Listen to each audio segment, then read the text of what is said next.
গত সোমবার বিকেলে হাইকিংয়ের ফাঁকে বিশ্রাম নেওয়ার সময় হঠাৎ ফ্রেড র্যামসডেলের স্ত্রী লরা ও'নিল চিৎকার শুরু করেন। চিৎকার শুনে র্যামসডেলের প্রথমে মনে হয়েছিল তার স্ত্রী হয়তো কোনো ভালুক দেখেছেন, কিন্তু লরা আরও জোরে চিৎকার করে বললেন, তুমি নোবেল জিতেছ। বিশ্বের সবচেয়ে মর্যাদাপূর্ণ নোবেল পুরস্কার জয়ের খবরটি যখন সারা পৃথিবীর মানুষ জেনে গেল, ফ্রেড র্যামসডেল তখন একেবারে মোবাইল নেটওয়ার্কের বাইরে অজানার পথে। স্ত্রী লরা ও'নিলের সঙ্গে তিনি তখন রকি পর্বতমালায় ট্রেকিংয়ে ছিলেন। মার্কিন ইমিউনোলজিস্ট র্যামসডেল এবার চিকিৎসা বিজ্ঞানে নোবেল পেয়েছেন। তার কর্মস্থল জানিয়েছে র্যামসডেল তাঁর জীবনে সেরা সময় কাটাচ্ছিলেন, তাই তাকে নোবেল পাওয়ার খবরটি যথাসময়ে পৌঁছানো সম্ভব হয়নি। 12 ঘন্টা ধরে তিনি কোনোভাবেই জানতে পারেননি যে তার নাম ঘোষণা করা হয়েছে।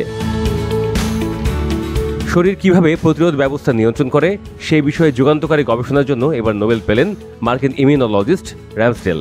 তার সঙ্গে একই সম্মান ভাগ করে নিয়েছেন মার্কিন গবেষক মেরি ব্রাঙ্কো ও জাপানের শিমন সাকাগুচি। তাদের গবেষণা মূলত রেগুলেটরি টি সেল নিয়ে। এটি এমন এক ধরনের কোষ যা শরীরে নিজের টিস্যুকে ভুলবশত আক্রমণ করা ইমিউন কোষগুলোকে দমন করে। এই আবিষ্কার অটো ইমিউন রোগের চিকিৎসায় নতুন দিক উন্মোচন করেছে। যুক্তরাজ্য ভিত্তিক দ্য টাইমসকে নোবেল কমিটির সচিব জেনারেল টমাস পার্লম্যান জানিয়েছেন, তারা র্যামসডেলকে ফোনে না পেয়ে একটি বার্তা পাঠিয়ে রেখেছিলেন। তাতে লেখা ছিল, যদি সুযোগ পান দয়া করে ফোন করুন। র্যামসডেল অবশ্য বার্তাটি দেখে ফোন করেছিলেন, কিন্তু সুইডেনে তখন গভীর রাত। নোবেল কমিটি সাধারণত পুরস্কার ঘোষণার আগে বিজয়ীদের জানায় না। ঘোষণার দিন সকালে সিদ্ধান্ত নেওয়া হয় এবং 1 ঘন্টার মধ্যে বিজয়ীদের সঙ্গে যোগাযোগের চেষ্টা করা হয়। এই সময়ের মধ্যে সবার সঙ্গে যে সংযোগ সম্ভব হয় তা কিন্তু নয়।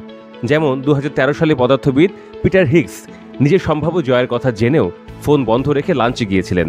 পরে রাস্তায় এক পথচারীর মুখে জানতে পারেন তিনি সত্যিই নোবেল জিতেছেন। নিউ ইয়র্ক টাইমসকে দেওয়া সাক্ষাৎকারে র্যামসডেল বলছিলেন যে নেটওয়ার্কে আসার পর তার স্ত্রী ফোন হাতে নিয়ে দেখেন 200টি খুদে বার্তা এসেছে, সেগুলো নোবেল জেতার জন্য র্যামসডেলকে অভিনন্দন জানানো হয়েছে। নিজের প্রথমে নোবেল প্রাপ্তির বিষয়টি বিশ্বাস করতে পারেননি র্যামসডেল। তিনি বলেন, পরে দেখলাম আগের রাতে নোবেল কমিটির পক্ষ থেকে কল করা হয়েছিল। ফ্রেড র্যামসডেল সান ফ্রান্সিসকোর সোনোমা বায়োথেরাপিউটিক্স এর বৈজ্ঞানিক উপদেষ্টা। মেরি ব্রাঙ্কো হলেন যুক্তরাষ্ট্রের সিয়াটলের institute for systems biology senior program manager. আর শিমন সাকাগুচি জাপানের ওসাকা ইউনিভার্সিটির ইমিউনোলজি ফ্রন্টিয়ার রিসার্চ সেন্টারের বিশিষ্ট অধ্যাপক।